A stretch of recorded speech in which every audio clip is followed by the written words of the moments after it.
नमस्कार, मैं हूं विक्रांत यादव और आप देख रहे हैं आपका अपना चैनल द स्वतंत्र। आज हम अमेरिका के एक ट्वीट से सवेरे सामने आया जिसने बड़ी हलचल मचा दी कि भारत को रशिया से 30 दिनों के लिए तेल खरीदने की अनुमति दे दी है। इसके अलावा ईरान इजराइल अमेरिका युद्ध पर भारत के अब तक के रुख पर दुनिया भर में क्या चल रहा है, इस पर बातचीत करने के लिए आज हमारे साथ वरिष्ठ पत्रकार प्रशांत टंडन जी जुड़े हुए हैं। और प्रशांत जी से एक विशेष नाता भी है क्योंकि मैंने भी प्रशांत जी के साथ उनके सानिध्य में काम किया हुआ है जब मेन स्ट्रीम मीडिया में हम हुआ करते थे।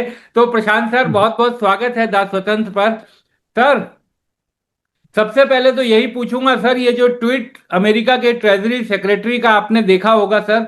भारत जैसे बड़े और विशाल देश को जो विश्व गुरु बनने की बात करते हैं हम लोग, और विश्व गुरु हैं भी सर, तो भारत को अब तेल खरीदने के लिए अनुमति अमेरिका देगा और अमेरिका भारत के तमाम फैसले लेगा। जी, वो ट्रेजरी सेक्रेटरी स्कॉट बेसेंट का ट्वीट मैंने देखा, जिसमें वो 30 दिन की मोहलत दे रहे हैं भारत को तेल खरीदने की।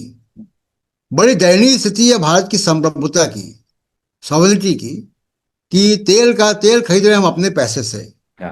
भारत के टैक्स के पैसे से, जनता के टैक्स के पैसे से तेल खरीद रहे हैं रूस से, और इजाजत इसकी अमेरिका दे रहा है।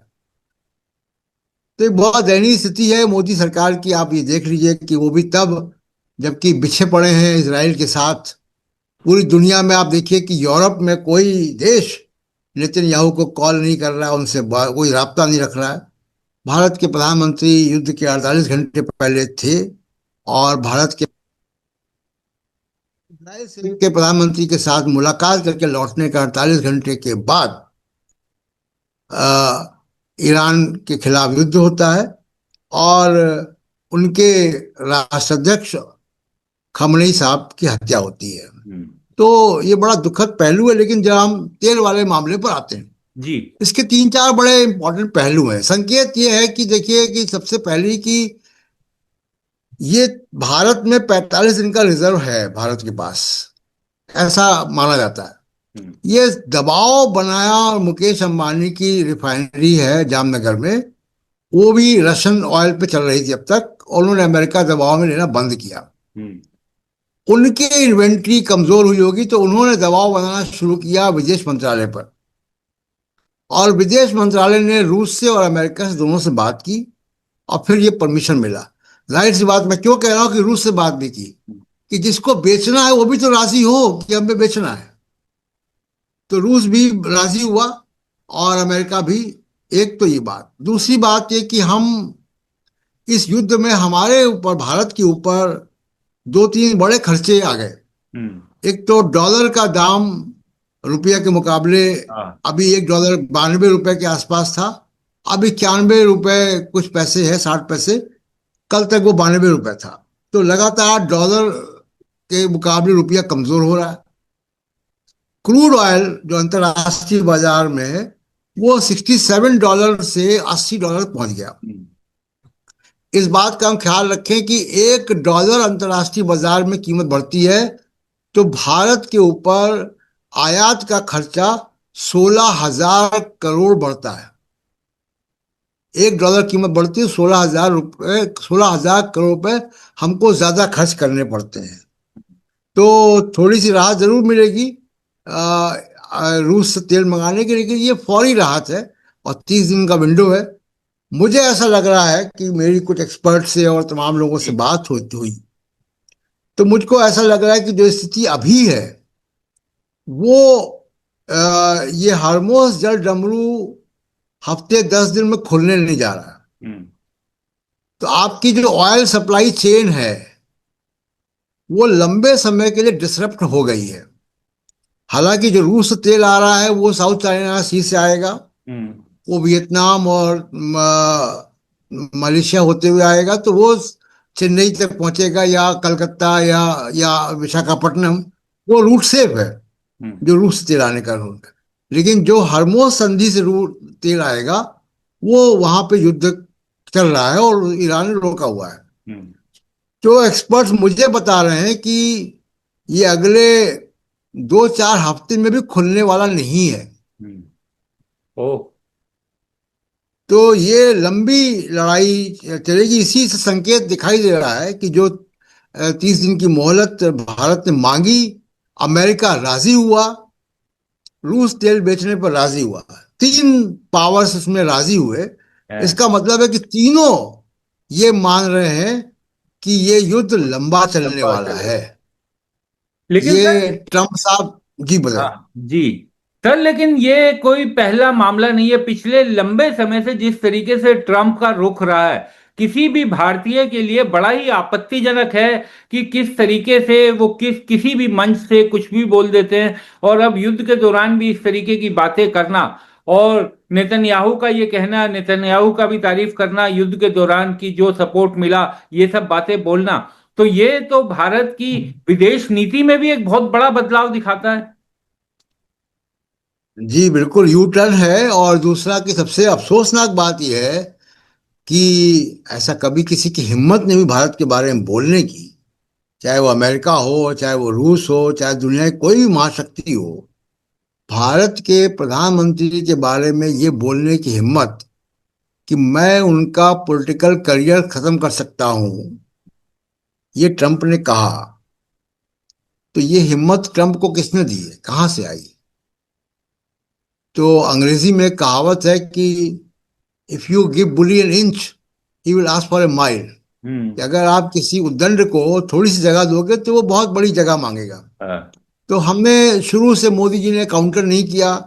कई कारण हैं। अडानी का कारण है, एप्स्टीन फाइल का कारण है। एप्स्टीन फाइल की में हरदीप पुरी का नाम आ गया, अनिल अंबानी का नाम आ गया। रेफरेंस रेफरेंस में मोदी जी का भी नाम आ गया। इसराइल की यात्रा तो पिछले 2017 में हुई थी, उनकी पहली यात्रा। उस मुतालिक मोदी जी का भी नाम आ गया कि वहाँ सॉन्ग एंड डांस किया था। हम्म। तो एप्स्टीन फाइल्स का दबाव है, तमाम तरीके के दबाव के बीच इस भी मोदी जी काम कर रहे हैं।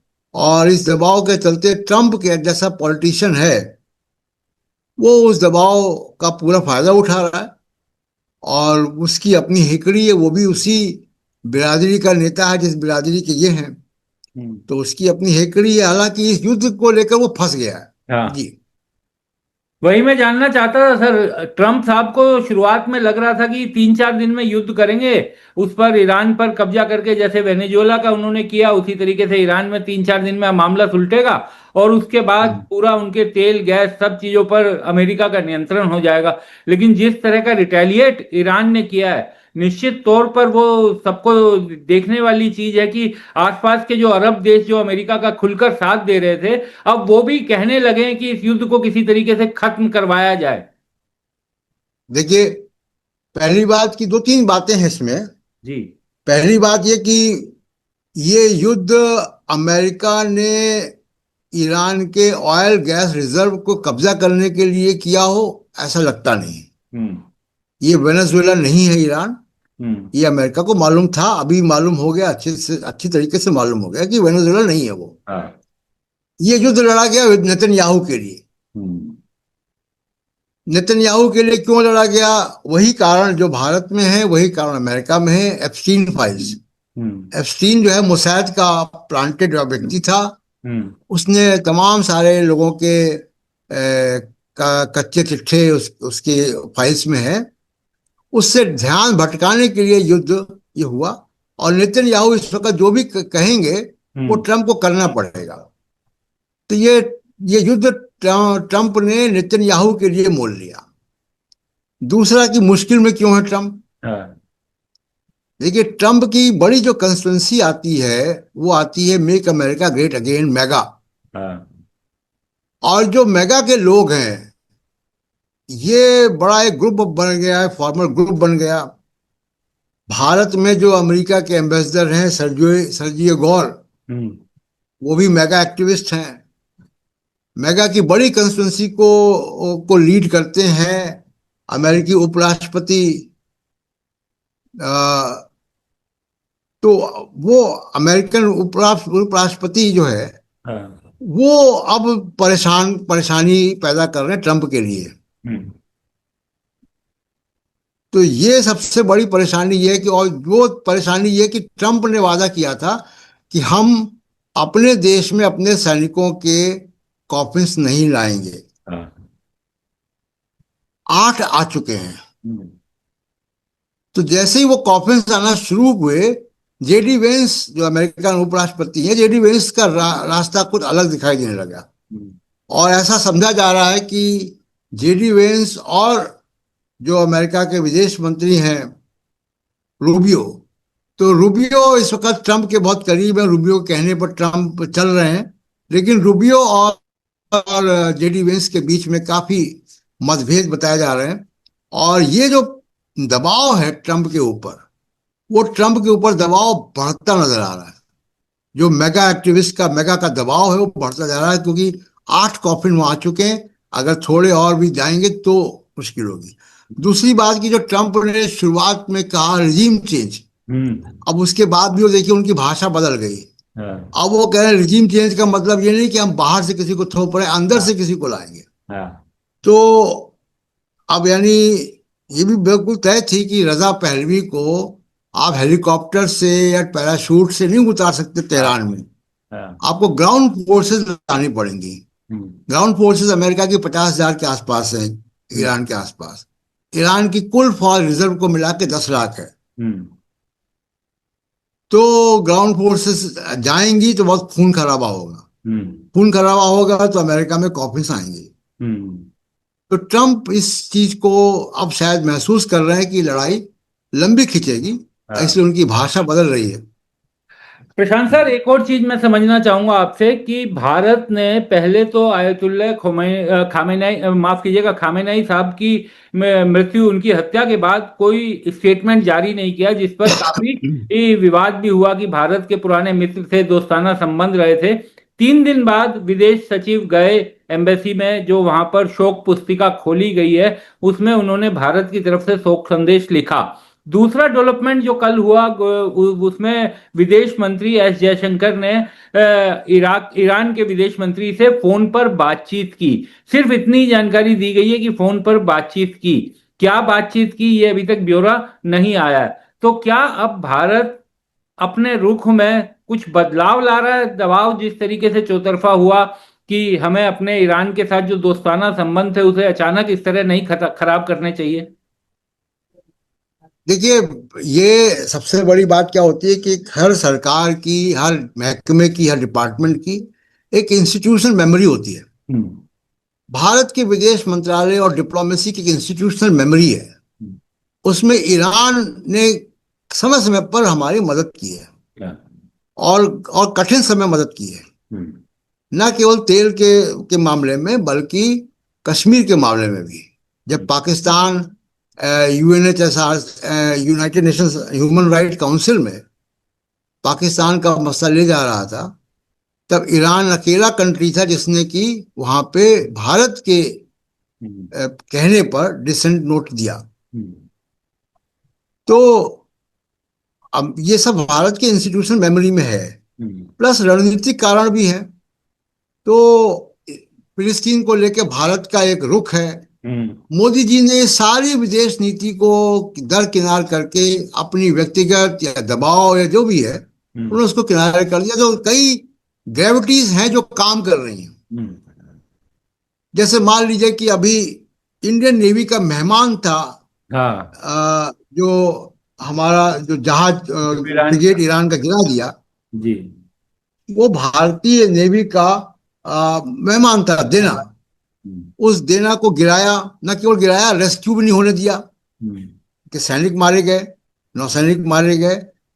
तो इंडियन नेवी का गेस्ट था वो, हम्म, साथ में एक्सरसाइज करके जब लौट रहा था विशाखापट्टनम से। तो इंडियन नेवी, भले ही उसका कोई पब्लिक बयान नहीं आया हो, लेकिन जाहिर सी बात है कि इंडियन नेवी के अंदर एक इसको लेकर एक भावना होगी हम्म, कि हमारे मेहमान को अमेरिका ने मारा। और सेकेंड वर्ल्ड वॉर के बाद हाँ, इस तरीके से टॉर्पीडो किसी को किया वो पहली बार था, और हिंद महासागर में किया। हम्म, हिंद महासागर को लेकर भारत बहुत लंबे समय से बहुत संजीदा है। हाँ, यहाँ पे वो कोई चीज चाहता नहीं है। हम्म, तो मोदी जी ने ये होने दिया, ये बड़े अफसोस की बात है। तो ये सारी चीजें जो है डिप्लोमेटिक सर्कल्स में बहुत अलग तरीके से प्ले होती है। तो जो मिस्त्री साहब गए परसों, कल गए, कल। 6 दिन बाद गए, हाँ, तो ये दबाव जो बन रहा था वो इसी का कारण है कि उनको जाना पड़ा। और दूसरा ये कि ये असेसमेंट अब सब लोग कर रहे हैं कि ये युद्ध लंबा चलने वाला है, और ये युद्ध लंबा चलेगा तो डोनाल्ड ट्रंप की एम्बेरसमेंट होगी।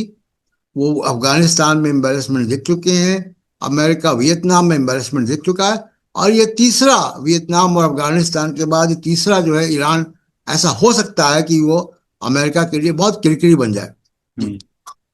प्रशांत सर, आप चूंकि इकोनॉमिक्स को भी समझते हैं, ये अगर युद्ध लंबा चलता है तो पूरी दुनिया पर एक बड़ा खतरा मंडराने लगा है कि महंगाई किस तरीके से बढ़ेगी, किस तरीके से तेल और बाकी जरूरी चीजों के आवाजाही पर फर्क पड़ेगा। तो भारत जो पहले से ही कई चीजों से जूझ रहा है, अमेरिका की अपनी इकोनॉमी बिल्कुल बर्बाद हुई पड़ी है, तो भारत पर भी इसका लॉन्ग टर्म असर इस युद्ध का पड़ेगा, पड़ता हुआ दिखाई दे रहा है। भले ही ये कहा जा रहा है कि अभी तीन देशों के बीच का ये मामला है, लेकिन अब असर तो पूरी दुनिया पर आता हुआ दिखाई दे रहा है इसका। देखिए, 3 दिन में जब हम आपसे बात कर रहे हैं, स्टॉक मार्केट 500 पॉइंट नीचे हाँ। है। हम्म। और 3 दिन में स्टॉक मार्केट एक एक हजार पॉइंट नीचे गिरा है। हम्म। डॉलर मजबूत हो गया रुपए के खिलाफ, 92 रुपए के आसपास का रुपया अभी डॉलर पे आ रहा है। तेल का कीमत बढ़ रही है। मैंने आपको बताया कि $1 का तेल बढ़ता है तो करीब $14,000 का खर्चा हमारे ऊपर बढ़ता है। हम्म। तो और सबसे बड़ा जो इमीडिएट फर्क जहां पे आ गया है हम्म। वो हमारा एविएशन सेक्टर है। हाँ। लगभग 500 फ्लाइट कैंसिल हो चुकी है। हम्म। तो जेड्डा और तमाम बड़े बड़े एयरपोर्ट बंद है, नो फ्लाई जोन है। तो ये इतने बड़े पैमाने पर जो फ्लाइट कैंसिल हुई है, ये कोविड-19 के बाद सबसे बड़ा एयर ट्रैफिक का डिसरप्शन है, हम्म। जिसकी बड़ी कीमत जो है इंडियन एविएशन सेक्टर उठाएगा, उठा रहा है, उठा चुका है। हम्म। और ऑलरेडी हालत खराब है एविएशन सेक्टर की, कम मार्जिन पे काम करता है। हम्म। अभी हमने इंडिगो की क्राइसिस देखी थी, और आगे भी हम देख रहे हैं। तो ये सबसे बड़ा जो इमीडिएट जो जिसको खतरा है वो है एविएशन सेक्टर। और हमारा तो तेल का जो ऑयल बिल है वो बढ़ रहा है, रुपया हमारा कमजोर हो रहा है। तो हमारे भारत के ऊपर तो ऑलरेडी मार इसकी पड़ चुकी है, हम्म। इस युद्ध की आर्थिक स्थिति की। प्रशांत सर, जी। मेरा अंतिम सवाल होगा कि युद्ध शुरू करना तो बड़ा आसान होता है, क्योंकि जिस तरीके से युद्ध शुरू हुआ अचानक से, वहां से एक दिन पहले प्रधानमंत्री निकले थे इजराइल से और उसके तुरंत बाद युद्ध शुरू हो गया। लेकिन युद्ध खत्म कैसे होगा सर? अब तो क्योंकि आसपास के जो खाड़ी देश हैं वो भी ये चाह रहे हैं, उनकी तो पूरी इकोनॉमी ही टूरिज्म और बाकी चीजों पर टिकी हुई है, वो पूरी तरीके से वो भी इसका बड़ा दंश झेल रहे हैं। तो अब युद्ध खत्म कैसे होगा सर? वो रास्ता बड़ा मुश्किल होता है। ये कहा भी जाता है कि शुरू करना आसान होता है, उसे खत्म करना बड़ा मुश्किल होता है। और ईरान ने जिस तरीके से रिटेलिएट किया है, वो भी ये साफ दिखा रहा है कि जी। इतनी आसानी से तो ईरान दबेगा नहीं। ईरान की एक स्ट्रेटेजी को हम समझते हैं। देखिए, जी। एक आपने नाम सुना होगा केमन आइलैंड का, हाँ। एक नाम आपने सुना होगा वर्जिन वर्जिन आइलैंड्स का। तीन आइलैंड। ये क्या है? ये टैक्स हेवंस आइलैंड है, हाँ। जहां लोग, पैसे वाले लोग, 2 नंबर का कमाई वाले लोग, बड़े बड़े बिजनेस अपनी फर्जी कंपनियां खोलते हैं हम्म। और वहां से गोलमाल करते हैं पैसे का। लेकिन वहां कोई रहता नहीं जाकर। हाँ। उसके जवाब में एक दुबई मॉडल आया, हाँ। जिसमें जेड्डा, शारजाह, दुबई, तमाम शहर मिडिल ईस्ट के, ये हाँ। न्यू इकोनॉमी के तौर पे पिछले 20 साल में बढ़े। हाँ। जीरो टैक्स, हाँ। Zero income tax, zero wealth tax, zero capital gain tax. हम्म। तो ये जो टैक्स हेवन बने, और उसके साथ लग्जरी लाइफ, क्लब, बढ़िया अपार्टमेंट, बढ़िया इंफ्रास्ट्रक्चर, टैलेंट की कमी नहीं। भारत से तमाम 90 लाख लोग तो भारत के गए हुए हैं वहां पे। तो मतलब कतर में तो कतर कतर के लोगों की पॉपुलेशन ज्यादा, भारतीयों की पॉपुलेशन ज्यादा है। यूएई में 35% भारतीय लोग रहते हैं। तो टैलेंट की कमी नहीं, तमाम इंजीनियर और अकाउंट्स और फाइनेंस के लोग वहां पे हैं। तो एक नया दुबई मॉडल जो आया, उसकी सबसे बड़ी क्या थी? भाई, टैक्स नहीं है, लग्जरी लाइफ है, और गोल्फ खेलिए, क्लब जाइए, बढ़िया अपार्टमेंट है, इंफ्रास्ट्रक्चर है, बढ़िया रोड्स हैं। और सबसे कि लेकिन बहुत उसमें सुरक्षित एक है। हाँ। सुरक्षित है, यही सबसे हाँ। बड़ी बात आपने कही हाँ। कि सेफ्टी। हाँ। वो जो उसका सेफ्टी फीचर था उसमें छेद कर दिया ईरान ने। तो वहां से अब अगर ये युद्ध लंबा खिंचेगा तो पलायन शुरू होगा, पैसे का भी, लोगों का भी, और बड़े बड़े उद्योगपतियों का भी। और वो नए अड्डे तलाशेगा। हम्म। भारत भी उसमें एक डेस्टिनेशन हो सकता है, मौका हो सकता है भारत के लिए भी। लेकिन भारत को अपनी लॉ एंड ऑर्डर संभालनी पड़ेगी। ऐसा नहीं हो सकता ना कि जो ये जो विजिलेंटे ग्रुप्स हैं, हाँ। भारत में मान लो कोई व्यापारी आया हाँ। और किसी ने सोशल मीडिया पे लिख दिया उसने यहाँ पे $15 बिलियन इन्वेस्ट किया, हाँ। कुछ बनाया उसने, डेटा सेंटर बनाया, और उसके बारे में कोई फेसबुक में जाकर लिख दे कि ये तो बीफ खाता है, हाँ। उसकी फोटो डाल दी, तो उसके यहाँ पहुंच जाएंगे लोग, उसको मारेंगे, पीटेंगे, शीशे तोड़ेंगे, उसके उसके लोगों को मारेंगे। तो वो यहाँ पे क्यों आएगा? तो वो तमाम ऐसी जगहों पे जाएगा जहां पे इस तरीके के विजिलेंटे ग्रुप्स ना हो। ना हो। तो ये मौका भारत के लिए है। लेकिन दूसरी तो ये एक जो ईरान की स्ट्रेटजी है, उसने इस सेफ्टी फीचर पे डेंट मार दिया है बड़ा। हाँ। तो ये जो दुबई मॉडल आया इसको प्रभावित किया है, लंबा खींचेगा तो बुरी तरह प्रभावित होगा। तो इस वजह से दबाव में है, हाँ। वो अमेरिका पे दबाव डाल रहे हैं। हाँ। तो ट्रंप के पास दो दबाव, बड़े दबाव काम कर रहे हैं। एक दबाव गल्फ के रीजन का, हाँ। और दूसरा दबाव उनकी मेगा कंस्टिट्यूंसी का। तो मुझको लगता है कि अगले 2 4 5 दिन में, 10 दिन के अंदर कोई एक बड़ा हमला करेंगे अमेरिका ईरान के अंदर, और एक तरफा घोषणा कर देगा अपनी जीत की, और एग्जिट कर जाएंगे। हम्म। तो ट्रंप इस वक्त एक एग्जिट पॉइंट ढूंढ रहे हैं। हाँ, तलाश रहे हैं। हाँ, उनको एग्जिट पॉइंट क्या मिलता है, ग्रेसफुल एग्जिट वहां से मिल जाए, वहां से वो निकल जाए। इसको हम लोगों को, मुझको उम्मीद है कि अगले 5 6 दिन में ये हम देखेंगे होता हुआ। शुक्रिया प्रशांत सर, आप हमारे साथ जुड़े, चर्चा में हिस्सा लिया। और युद्ध तो सर रुकना ही चाहिए, क्योंकि युद्ध कभी भी किसी भी के लिए भी बेहतर नहीं हो सकता, और युद्ध से हमेशा बिल्कुल। विनाश ही सामने आता है। तो उम्मीद यही की जानी चाहिए कि ये तहस नहस, ये विनाश जल्द से जल्द समाप्त हो। बहुत बहुत शुक्रिया प्रशांत सर। Thank you.